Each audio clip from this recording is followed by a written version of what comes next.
Hello friends and welcome back to my channel. Today we will be discussing about the liquidity preference theory of the rate of interest, also called as the Keynes theory of the rate of interest. Because he is the John Maynard Keynes who have propounded this theory in his famous book The General Theory of the Employment, Interest and Money in 1936, and after his name the theory named as the Keynes theory of the rate of interest. According to the Keynes, interest rate is completely a monetary phenomenon, and it is the reward for parting with the money for a definite period of time. Basically, this theory criticizes the classical and neoclassical theory of the rate of interest as per of the view that according to the classical or neoclassical theory, equilibrium interest rate is determined by the real factors of savings and investment. But Keynes was of the view that equilibrium interest rate is determined by the monetary factors, or we can say by the demand for money and supply of money. Or in other words, we can say that it is the equilibrium in the money market which gives us the equilibrium interest rate rather than the equilibrium in the goods market. According to the Keynes, people demand money just because of three reasons or three motives. And the motives are as follows: that first motive for the demand for money is for the transaction motives. Transaction motives are those through which we can manage our day-to-day expenses or our daily expenses, right? To deal with our daily expenses, we demand money. Precautionary motives are those motives through which we can finance our any emergency or any accidental emergency, right? To finance or to deal with our any emergency, we demand money as the precautionary motives. Third is the speculative motives. To make some profit in the near future, people demand money, and that comes under the speculative motives. So if we see that transaction motives and the precautionary motives, both of them are dependent on totally on the income. If we have higher income, then only we can transact higher amount of money on our transaction, and if we have higher amount of income, then only we can demand higher amount of money for for any emergency or to deal with any emergency. But speculative motives demand for the money, it totally depends on the rate of interest, right? If the rate of interest is higher, we demand less cash, and if the rate of interest is lower, we demand higher amount of cash, right? So Keynes regarded both of them as L1 and speculative motives as L2, right? If we put both of them in an equation, then the aggregate demand for money equation will be L1 plus L2, or we can say that L1 consists of both the transaction motives or the precautionary motives, right? And both of them are a function of income, and this consists the speculative motives, and it's a function of rate of interest. So we can write it as L1Y plus L2R, demand for money. This is the equation for the demand for money.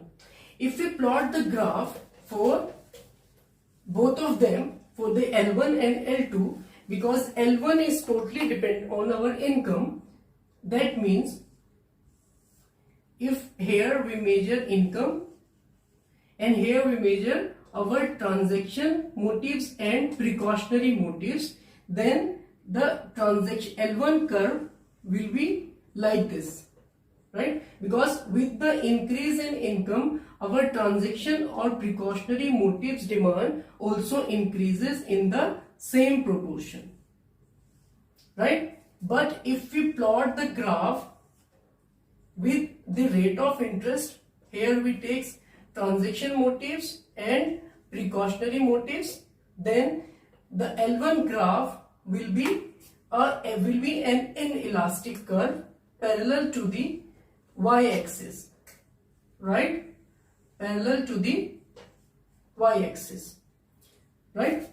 And if we plot the graph for the L2, that is for the speculative demand for money, then, and because here we take speculative motives and here we take rate of interest, and because rate of interest and speculative money have an indirect relationship, then it means the demand or L2 curve is a downward sloping curve, right? Is a downward sloping curve. So this is the curve for the L2, or we can say that for the speculative motives, right? If we want to derive the aggregate demand curve, then we have to add both the curve for the L1 and curve for the L2. So we know that L1 curve is this L1, and here we take transaction motives and precautionary motives, and here we take rate of interest. And for the L2, we know that L2 curve is this. Here we take speculative motives and here we take rate of interest. Thus, the aggregate demand curve, because aggregate demand curve is the addition of L1 and L2, right? The aggregate demand curve will be like this, right? We can draw it here. We can draw the aggregate demand curve here. The aggregate demand curve must be like this. This is our aggregate demand curve, L1 plus L2. Here we take the demand for money, and here we take rate of interest. So this is our aggregate demand curve. Now, to determine the equilibrium interest rate, we need the supply curve. And according to the Keynes, that supply is an exogenous factor and it is controlled by the monetary authorities. And supply curve is an inelastic curve parallel to the y-axis. So this is our money supply curve. Here we take rate of interest and here we take the money supply, right? So the money supply curve is an inelastic curve and it is an exogenous factor and it is controlled by the monetary authorities. So to point out or to derive the equilibrium interest rate, we have to find out that particular point where the demand for money and supply for money are intersect each other. So for that, we have to combine that aggregate demand curve and this aggregate supply curve in a single diagram or in a single graph. So for that, we have to draw again both the curves, the aggregate demand curve. This is our aggregate demand curve. This is our aggregate demand curve, L1 plus L2, and this is our money supply curve. And both of them are intersecting at this point. So this rate of interest rate is the equilibrium interest rate, R star. R star is the equilibrium interest rate, right?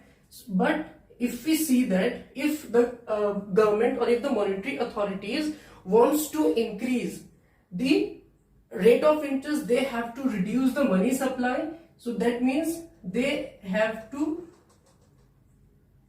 reduce the money supply, then the money supply and the demand curve intersect at this point and rate of interest will be R1.